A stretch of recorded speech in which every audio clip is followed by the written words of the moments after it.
लग्नानंतर होईलच प्रेम ह्या मालिकेच्या पुढील प्रोमोमध्ये रम्याने मोठी पपई कापून काव्यासमोर ठेवलेली असते. आता त्याच वेळेला पार्थ येतो आणि काव्याला ओरडू लागतो की तुला काय गरज होती ही पपई खाण्याची.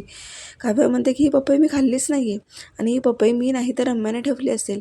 आता पार्थ खूपच चिडतो आणि रम्याला जाब विचारतो आणि म्हणतो की आता आम्ही आई बाबा होणार आहोत आणि तू काव्याला पपई खाऊ घालशील.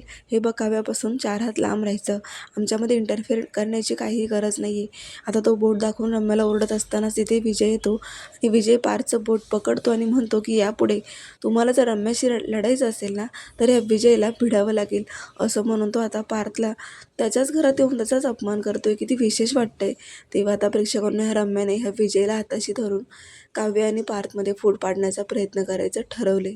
तेव्हा आता तिचा हा प्लॅन कितपत योग्य ठरणार आहे आणि त्याच्यावरती काव्य आणि पार्थ कशाप्रकारे मात करणार आहे हेच आपल्याला बघायचे. तेव्हा आता पाहायला विसरू नका लग्नानंतर होईलच प्रेम.